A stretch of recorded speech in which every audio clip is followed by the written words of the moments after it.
Good morning. কেমন আছো সবাই? আশা করি সবাই খুব ভালো আছো। আমিও খুব ভালো আছি। আজকেও দেখো প্রতিদিনের মতো সকাল সকাল ঘুম থেকে উঠে তোমাদের জন্য নতুন আবার একটা ব্লগ নিয়ে চলে এসেছি। গাছের নিচে দেখো কত শিউলি ফুল বিছিয়ে পড়ে আছে। ঘুম থেকে উঠে আমরা শরৎকালে কিন্তু এগুলো দেখি। আমার রোজ সকালটা এগুলো দেখে মনটা এত ভালো হয়ে যাচ্ছে যে তোমাদের আমি কি বলবো বলতে পারছি না। সত্যি করে এই ভরপুর গরমে যে শিউলি ফুল ফুটতে পারে এটা তো একদম অকল্পনীয়। যাই হোক, আজকে ওয়েদারটাও খুবই সুন্দর ছিল। দেখো আকাশে মেঘটাও দেখো, একদম পরিষ্কার আকাশ, কোনো মেঘলা ওয়েদার নেই, বা এখনো পর্যন্ত সূর্যটা ওঠেনি, সেরকম রোদের তেজও নেই। আর আজকে যেহেতু ঘুম থেকে উঠে পড়েছি, অনেক কাজ গোছানো হয়ে গেছে, সময় আছে, মেয়েটার বাকেটটা আজকে একটু গুছিয়ে নেব। তোমাদের তো আগের দিন আমি দেখালাম কত অগোছালো হয়ে গিয়েছিল, আবার এখন তোমরা একটু দেখো কত অগোছালো হয়ে গেছে। অগোছালোটাও তো আমিই করেছি, কারণ তাড়াহুড়োর সময় জামা কাপড়গুলো নিয়েছি, আবার যখন জামা কাপড়গুলো শুকনো হয়ে যাওয়ার পর গুছিয়ে রেখেছি, কোনো রুলস মেনটেন করিনি, ওইভাবেই ঢুকিয়ে দিয়েছি নিজের সুবিধার্থে। কিন্তু দেখো, নিজের কিন্তু কিছুই সুবিধা আমার হয়নি, আবার আমাকে নতুন করে এগুলোকে গোছাতে হচ্ছে। তো আমরা যদি প্রতিদিন একটু একটু করে নিজের মধ্যে নিয়ম করে চলি, তাহলে আমাদেরই একটু সুবিধা হয়, কিন্তু এটা আমরা কিছুতেই ভেবে পাই না, কেন করতে পারি না। সব সময় বেনিয়ম দিকে চলা বা নিয়ম না মেনে চলাটা যেন আমাদের কাছে একটা খুব আনন্দের ব্যাপার হয়ে যায়। তো যাই হোক, চলো মেয়ের জামা কাপড়গুলো তাড়াতাড়ি গুছিয়ে নিই। এখনও স্নান করিনি, শুধু স্নান করার আগের যত কাজ থাকে সেগুলো কমপ্লিট হয়ে গেছে। চাটাও খাওয়া আজকে হয়ে গেছে। চাটা খাওয়াটা আজকে আর তোমাদের আমি দেখাইনি। রোজই তো একই জিনিস কত দেখাবো বলো, বাকি কাজগুলোও তো দেখানোটা দরকার। তো দেখো, মেয়ের অনেক জামা আছে যেগুলো বাতিল করতে হবে আমাকে। এখন অত আমার ভাবার সময় নেই, তো সেই জন্য যতগুলো পারছি এখন হাতের কাছে মনে হচ্ছে যে এগুলো লাগবে, সেগুলোকে আমি এখন গুটিয়ে রেখে দিচ্ছি, আর বাকি যেগুলো লাগবে না সেগুলোকে এখন আমি পাশে রেখে দিয়েছি। পরে আবার আমাকে অনেক ভাবনা চিন্তা করে এগুলোকে সাইড করতে হবে। যত বড় হচ্ছে ততই জামা কাপড় ছোট হয়ে যাচ্ছে, এরকমই ব্যাপার। আর এই দেখো আমার সব অ্যারেঞ্জ করা হয়ে গেছে, একটা দিকে জামা সব রেখেছি আর এই দিকে দেখো প্যান্ট রেখেছি। এবার এখন আমি নিজে জানি না কতটা মেনটেন করে জামা কাপড়গুলোকে ব্যবহার করতে পারবো। আমি জানি দুদিন পর আবার অগোছালো হয়ে যাবে, তবে মাঝে মাঝে পরিষ্কার আমাকে আবার করতে হবে। সময়ের অভাবে তো সব সময় ঠিক মতো করতে পারি না। তো এখন যেহেতু সকাল সকাল ঘুম থেকে উঠে পড়ছি, তো এই সময়গুলো আমি একদম ফ্রিলি পেয়ে যাচ্ছি। আগের দিন তোমাদের তো দেখালাম মেয়ের বইয়ের জায়গা গুছিয়ে নিয়েছি, কত এক্সট্রা কাজ হয়ে যাচ্ছে। তো সকাল সকাল উঠলে এই কাজগুলো আমার হয়ে যাচ্ছে। আর এই দেখো আমার গাফিলতির ফলাফল একটা দেখো, আমার এই ব্যাগের মধ্যে কত প্রোডাক্ট রয়েছে যেগুলো এখনও আমি ইউজ করিনি, খুলিনি, ভুলেই গেছি আমি যেগুলো আমার আছে। হেনার প্যাকেটটা রয়েছে, মুলতানি মাটি রয়েছে, চিয়া সিড আছে, আমি সবই আনিয়েছি অ্যাপ্লাই করব বলে, কিন্তু ওই কাজের ফাঁকে আর করার মতো সময়টা বার করতে পারিনি। তো এক্সপায়ারি ডেটগুলো একবার চেক করতে হবে, যদি এক্সপায়ার হয়ে যায় সেগুলো তো আমাকে বাতিল করতে হবে, আর যেগুলো ইউজ করার মতো সেগুলো এবার আমি ব্যবহার করে ফেলতে হবে আমাকে। আর এটা হচ্ছে দেখো একটা ফেসিয়াল কিট, খুব ভালো, এটা আমি একবার অ্যাপ্লাই করেছিলাম, এটা আমি অনলাইনে আনিয়েছিলাম। ওয়াইন ফেসিয়াল কিট, খুব সুন্দর, সব কিছু একদম শ্যাম্পুর পাউচের মতো দেওয়া আছে, প্রত্যেকটা স্টেপ বাই স্টেপ। তো কোনো বিয়েবাড়ি বা কিছু থাকলে আমি এটা একবার ইউজ করেছিলাম, দেখি নেক্সট একবার এমনি ইউজ করব। আর হয়তো একবার ইউজ করলে প্যাকেটগুলো শেষ হয়ে যাবে। তো চলো আজকে তোমাদের একটু আমার বাড়িটা দেখাই, কতদূর কি কাজ হলো। অনেক দিন তোমাদের আমি দেখাইনি, আমার নিজেরও যাওয়া হয়নি, আমি যদি যাই আমি অবশ্যই তোমাদের দেখাতাম। তো দেখো, প্লাস্টার পুরো কমপ্লিট, আর এই যে বাথরুমে পুরো টাইলসটা বসে গেছে। তো আমি তো টাইলসের দোকানে অনেক টাইলস দেখেছিলাম, বাথরুমের জন্য আমি এইটাই সিলেক্ট করেছিলাম। নিচে দেখো পাথর বসেছে, এখনও ঘষা হয়নি, জাস্ট সব বসেছে। চলো একটু ভিতর দিকে যাই। ঘরগুলো তো এখন টাইলস বসাবে না, শুধু ডাইনিংটা, বাথরুম আর কিচেনটাও বসানো হয়ে গেছে, কিন্তু আমার কিচেনটা এতটাই অন্ধকার হয়েছে তোমাদের আমি ঠিকমতো দেখাতে পারছি না, লাইটটা যেহেতু এখানে দেওয়া নেই এখনো পর্যন্ত। তো আমাকে দিনের বেলাও লাইট জ্বেলে রাখতে হবে। একটু দেখো টাইলসটা বুঝতে পারবে, দেখো ব্ল্যাকের ওপরই করা হয়েছে, যেহেতু কিচেন সেহেতু ব্ল্যাকের ওপরই দেওয়া হয়েছে, আর নিচেই গ্রানাইট দেওয়া আছে। এর ওপর আমি ইচ্ছা আছে লাইট কালারের ওপর কোনো বক্স বা তাকগুলো যেগুলো মডিউলার সেগুলো বানাবো, তাহলে জিনিসটা আর একটু বেটার হবে। আর এই ঘরটাতে নেক্সট যে টাইলসগুলো ইউজ হবে সেগুলো এখানে ভিজিয়ে রাখা হয়েছে। টাইলসগুলো নাকি এরকম আগে থেকে ভিজিয়ে রাখতে হয়, তাহলে সেটা বসাতে সুবিধা হয়। এখন ওপর ঘরের টাইলস বসানো চলছে। ওপর ঘর মানে ঠাকুর ঘরটা, ঠাকুর ঘরটা পুরো নিচেটা বসানো হয়ে গেছে, আর উপরের দেওয়ালে কিছুটা বসছে। চলো উপরে তোমাদের আমি নিয়ে যাই। এখন সবই চারিদিক অগোছালো হয়ে গেছে, কারণ কোনো সিমেন্ট পড়ে আছে, কোথাও বস্তা পড়ে আছে, কোথাও টাইলস রয়েছে, সেই জন্য সবই একটু অগোছালো ব্যাপার। তো এরই মধ্যে তোমাদের সাথে আমি যতটা পারছি শেয়ার করছি। তারপর বাড়িটা কমপ্লিট হয়ে গেলে তো আমি পুরো ভালোভাবে তোমাদের তো একটা হোম ট্যুর অবশ্যই দেব। দেখো চারিদিকটা দেখো কি অবস্থা, কোথাও বাঁশ পড়ে আছে, পাইপ পড়ে আছে, দেখেই যেন একটু মনে হচ্ছে কেমন অগোছালো। আর এই দেখো টিনগুলো বসানো হয়ে গেছে, ছাদের মাথায় যে সেটগুলো দেওয়া হয়েছে সেগুলোও বসানো হয়ে গেছে। ঘরের মধ্যে ঠাকুর ঘরের মধ্যে প্লাস্টার কমপ্লিট। আর চলো ঠাকুর ঘরটায় নিয়ে যাই তোমাদের। এই দেখো ঠাকুর ঘরে টাইলসটা বসছে। আমরা এই ওং লেখা টাইলসগুলোই চয়েস করেছিলাম, ওগুলোই দিয়েছে। আর নিচেটা সাদা। এটা আমারই একটা ইচ্ছা ছিল যে পুরো ঠাকুর ঘরটা যেন সাদা হয়, মানে সাদা জিনিসটা এতটাই শান্তি আনে। তো ঠাকুর ঘরটা সেরকম একটা জায়গা হবে যেখানে মানুষ মানে যেই যাবে তার মনে যেন একটা শান্তি অনুভব হয়। তো সেই জন্য আমি পুরো ঠাকুর ঘরটা সাদা করেছি। আর এইখানটা দেখো, এই যে আইডিয়াটা দেখছো এটা একটা ইউনিক আইডিয়া, যেটা আমার হাজব্যান্ড নিজেই বানিয়েছে, মানে আইডিয়াটা দিয়েছে মিস্ত্রিদের। এটা একটা পুরো মানে চাষ করার মতো জায়গা করা হয়েছে, যেখানে আমি চাইলে মাটি ভরা হবে। এই যে ছাদের যে রেলিংটা ছিল রাস্তার ধারে, তো সেই জায়গাটার ওপর পুরো বড় একটা জায়গা করা হয়েছে, যার মধ্যে মাটি ভরে চাষ করা যাবে। চাষ শীতকালে আমি সবজি লাগাতে পারবো, ফুল গাছ লাগাতে পারবো।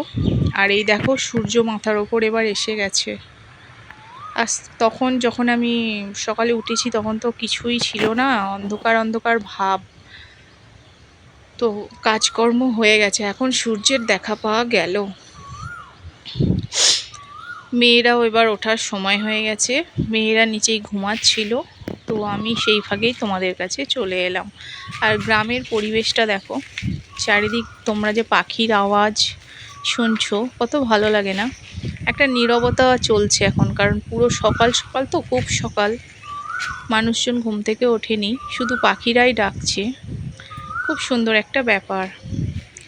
তো যাই হোক, এবার নিচে এসে আমি স্নান টান সেরে কাচাকুচিও করতে হয়েছে অনেকগুলো, করে একটু নিজের স্কিন কেয়ারটা করে নিচ্ছি। সারাদিন আর সময় পাবো না, যেহেতু আমি ওখানে ক্লিনজিং মিল্কটা দিয়ে মুখটা ধুয়ে নিয়েছি বাথরুমের মধ্যে। বাইরে এসে আমি টোনারটা লাগিয়ে নিচ্ছি। টোনারটা লাগানোর পর মুখটা একটু শুকিয়ে নেব, তারপর আমি একটু সানস্ক্রিন অ্যাপ্লাই করে নেব। এই নর্মাল স্কিন কেয়ারটাই আমি করার সময় পাই, এটাও আমি আগে করতাম না। এখন একটু নিজের দিকে দেখে মনে হচ্ছে যে না, এবার হয়তো করাটা জরুরি। একদম মানে নিজেকে এইভাবে ছেড়ে দিলে চলবে না, একটু নিজের খেয়ালও রাখতে হবে। বাড়ির সবার যেমন খেয়াল রাখছি, নিজেরও রাখাটা দরকার, সেটা এখন আমি ফিল করতে পেরেছি। তার জন্য এখন আমি এগুলো অল্প কিছু অ্যাপ্লাই করছি, বেশি সময় দিলেও আবার হবে না। আর অনেক প্রোডাক্ট আমার কাছে রয়েছে যেগুলো অ্যাপ্লাই করলেও চলে, কিন্তু সেগুলো এখন অনেক সময় সাপেক্ষ।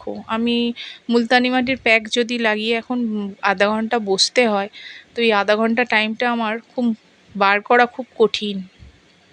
তো সেই জন্য ওগুলোকে আমি অ্যাপ্লাই করার জন্য সময় বার করতে পারিনি, ওইগুলো থেকেই গেছে। এগুলো চটজলদি হয়ে যায় বলে এগুলো আমার হয়ে যাচ্ছে। তো যাই হোক, নিজের স্কিন কেয়ারটা করে নিয়ে এবার আমি যাব ঠাকুরের পুজোটা করব। ঠাকুর পুজো করে, আজকে তো মঙ্গলবার, তোমাদের আমার প্রথমেই বলে দেওয়া উচিত ছিল যে আজকে মঙ্গলবার, অর্থাৎ জ্যৈষ্ঠ মাসের লাস্ট মঙ্গলবার। আর যারা বাঙালিরা যারা সবাই জানো যে মঙ্গলবারটা, জ্যৈষ্ঠ মাসের মঙ্গলবারগুলো ব্রত পালন করতে হয়, উপোস করতে হয়, চিড়ে মুরগি খেতে হয়। আজকের দিনে তো ভাত খেতে নেই। তো অনেকে 4টে মঙ্গলবারই করে, কিন্তু আমি 4টে করিনি, আমি প্রথমটা করেছিলাম। আর এই আজকে শেষ মঙ্গলবার, তো আজকের দিনটাও আমি করব। তো পুজো তো আমি দিয়ে দিয়েছি। পুজো আমাদের বাড়ির পাশেই পুজো হয়, সেখানে যে পুরোহিত আছে তাকে আমি পুজো দিয়ে দিয়েছি। পুরোহিত মশাই আমাকে একটু বেলা হলে আমাকে প্রসাদ দিয়ে যাবে। তারপর প্রসাদ খেয়ে তারপর আমি জল খেয়ে তারপর কিছু খেতে পারবো। তো তার আগে আমার বাড়ির পুজোটা আগে সেরে নিই। আর বাড়ি পুজো করতে গেলে তোমরা তো জানো ধুনো জ্বালাটা আমার কাছে কতটা ম্যান্ডেটরি, আমি নিজে মনে করি, আর আমি বাড়িতে সেটা জ্বালি। তো সেই ধুনোটাই দিয়ে দিচ্ছি। বাকি ঠাকুরকে ফুল দেওয়া, ঠাকুরকে প্রার্থনা করা সবটাই হয়ে গেছে। এখন আমি লাস্ট ধুনোটা দেখিয়ে আমার পুজোটা সম্পন্ন করব। মেয়েদের ব্রেকফাস্ট দিতে হবে, 2 মেয়ে রয়েছে। সকালবেলা উঠে ওরা তো দুধ খেয়ে নিয়েছে 1 গ্লাস করে, যার জন্য এই 3 ঘন্টা টাইমটা যেটা আমি কাজগুলো করছি, তো এই টাইমটা আমার একটুখানি ওদের জন্য ভাবতে হয় না। কিন্তু এই 9:30 থেকে 10টার মধ্যে ওদের আবার একবার আমাকে কিছু ভারী কিছু বানিয়ে দিতে হবে। তো ছোট মেয়ে তো বেশিরভাগ ফলটাই খায়, কারণ বিকেলে ঘুম থেকে উঠে ফলটা দিই না, অনেকটা মানে লেট হয়ে যাবে। তো আমি এই দিনের মধ্যেই ফলটা দিয়ে দিই। আর বড় মেয়ে তো যা পারে যেটা বানিয়ে দিই সেটাই খায়। বড় মেয়েকে নিয়ে আমার কোনো চাপ নেই, ওকে যেটাই দেবো অ্যাডজাস্ট করে নেয়। তবে কখনো কখনো ও বলে আমাকে, মা ফ্রায়েড ম্যাগিটা বানিয়ে দাও। মানে ম্যাগি তো আমরা বাড়ি ঝোল ঝোল বানাই, একটু জুসি বানাই, কিন্তু ও এটা পছন্দ করে না। ওর জন্য আমাকে একটু ফ্রায়েড ম্যাগি বানাতে হয়। বাকি ওকে আমার কোনো অসুবিধা নেই, ওকে আমি যেরকম যেদিন যেরকম আমার সুবিধা অসুবিধা যেরকম রান্না করে দেবো সেরকমই খায়। আর ছোটো মেয়ের তো এখন কোনো ডিম্যান্ড করার অপশানই নেই, কারণ এখনও অনেকটা ছোট, ওকে আমাকেই এখন ভেবেচিন্তে সব কিছু দিতে হবে। তো যাই হোক, দেখো কথায় কথায় আমার ধুনোটা দেখানো হয়ে গেল। হয়ে যায়নি, শুরু করলাম জাস্ট। ঘরে ঘরে সব দেখিয়ে নিচ্ছি, তারপর যাব বাইরে তুলসী তলায় ধুনোটা দেখিয়ে তুলসী তলাতেই ধুনোটা রেখে দেব। কারণ ঘরের মধ্যে রাখলে মেয়েদের খুব সমস্যা হবে, প্রচুর ধোঁয়া ভর্তি হয়ে যায়। আর ধুনোটা আমি একটু বেশি ভালো করেই ধোঁয়াটা বার করি, যাতে চারিদিকে ছড়িয়ে যায়। সকালবেলা সন্ধ্যাবেলা দুটো টাইমই আমি ধুনোটা দিই। দেখো আমি এবার বাইরে যাচ্ছি, বাইরে গিয়ে ধুনোটা এবার ধানের গোলাটার মধ্যে একটু দেখিয়ে নেব, তারপর তুলসী তলাটাই দিয়ে আমার ধুনো দেওয়াটা কমপ্লিট হয়ে যাবে। আর আজকেও গাছে দেখো কত ফুল ফুটেছে। এই সন্ধ্যামণি গাছটা না প্রচুর ফুল, প্রচুর। রোজ সকালবেলা উঠে দেখতে পাই 1 গাছ করে ফুল। তোমাদের ভিডিওর প্রথমেই আমি দেখিয়ে দিয়েছি গাছটা কত ফুল এসছে। তো এবার আমি ব্রেকফাস্টটা বানাচ্ছি, আলুর সবজিটা বানাচ্ছি। এই আলুর সবজিটা দিয়ে আমার বড় মেয়ে মুড়ি খেতে খুব পছন্দ করে। তো সরু সরু করে আলুটা কুটে, তো এই 5 ফোড়ন আর কাঁচা লঙ্কা ফোড়ন দিয়ে এই আলুর সবজিটা বানানো। এটাকে আলু চচ্চড়িও বলা হয়। তো আমি নিজেও খুব পছন্দ করি, আমারও একটু বানিয়ে রেখে দেব, কারণ রাত্রেবেলা তো মুড়ি খেতে হবে আজকে। রাত্রে তো ভাত খাওয়া যাবে না, দিনের বেলা ফলার খাবো, দুপুরবেলা একটু আজকে ফলার করব, আর রাত্রেবেলা মুড়ি খাবো। তো তার জন্য আমি একটু রেখে দেবো অল্প করে। আর বাড়িতে মিস্ত্রিরা তো রয়েছে, ওদেরকে তো আমাকে খেতে দিতেই হবে। তো সব রকম এক কাজে 2 কাজ হয়ে যাবে। তো আজকে নিরামিষে সোয়াবিন বানাবো, সোয়াবিনটা শেষ হয়ে গিয়েছিলো, তো সোয়াবিনটা ঢেলে নিলাম। দেখো চারিদিক পড়ে গেছে, একটা হাতে তো ক্যামেরা ধরে আছি, পড়ে তো যাবেই বলো। আর কয়েকটা সোয়াবিন আমি বার করে নিলাম, গরম জল করে আমি ওটার মধ্যে দিয়ে দেব। তো সবজিটা আগে ঢেলে নিচ্ছি, আলুর যে সবজিটা, তারপর আমি কড়াইতে গরম জলটা বসাবো। আর তার আগে দেখো এই আলুর সবজিটা ঠিক কতটা সুন্দর হয়েছে, এটা দিয়ে মুড়ি মেখে খেতে এত ভালো লাগে। দেখো জলও আমার গরম হয়ে গেছে, জলটা আমি সোয়াবিনটা এখন একটু ভিজিয়ে দিই। কিছুক্ষণ আমি এখন রান্নার দিক থেকে সরে আসবো, আমার কিছু কাজ রয়েছে, তারপর আবার আমি রাঁধতে চলে যাব। আর এদিকে দেখো পুরোহিত মশাই আমাকে প্রসাদ দিয়ে গেলেন। এই যে কলাটা দেখছো, কলার মধ্যে জব চাল ঘুঁটে ওর মধ্যে দিয়ে খেতে হবে। তো প্রসাদ খেয়ে জল খেয়ে আমি ব্রেকফাস্টটা খাবো। এটা আমার ব্রেকফাস্ট। আজকে আমি ব্রেকফাস্টে ছাতু গুলে নিয়েছি আর কয়েকটা ছোলা ভেজানো ছিল, সেই ছোলাগুলো। এগুলো দিয়ে আজকে ব্রেকফাস্টটা আমি সেরে নিচ্ছি। তো চলো এবার রান্নাটাও করে নিই, কারণ মেয়েদের তো আজকে লাঞ্চ দিতেই হবে। আমি তো আজকে ভাত খাবো না, কিন্তু মেয়েদের জন্য তো রান্না করতে হবে। তো আজকে বললাম না, সোয়াবিন ভিজিয়ে রেখেছি, সোয়াবিন বানাচ্ছি। আমার ছোটো মেয়ে সোয়াবিন খেতে খুব পছন্দ করে, মানে শুধুই কাঁচাই খেয়ে নিচ্ছে এরকম একটা ব্যাপার।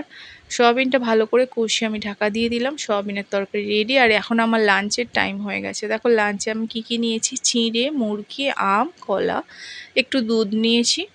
দইটা যেহেতু আমি হাত লাগাই না, সেহেতু দইটা আমি নিতে পারিনি। আর অল্প একটু চিনি দিয়ে খাবো এবার লাঞ্চটা।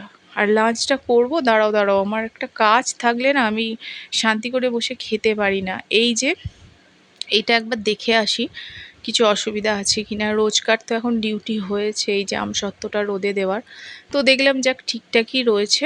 একটু রোদের দিকে সরিয়ে নিলাম, কারণ রোদ থেকে একটু রোদটা ছাওয়া পড়ে গেছিলো। হাত লাগিয়ে দেখলাম এখনও একটু কাঁচা রয়েছে। আসলে পুরো খোলা রোদে তো আমি দিতে পারছি না, কারণ যদি কিছু পড়ে যায় সেই ভয়ে। যাই হোক, অনেক কিছু দেখালাম, ব্লগটা অনেকক্ষণ ধরে চললো। তো এবার ব্লগটা আমি শেষ করব। কেমন লাগলো আজকে সারাটা দিন আমার, তোমরা লাইক করে আমাকে জানাবে, কমেন্ট করবে, আর যাদের ভালো লাগছে তারপর পাশে থেকো। টাটা।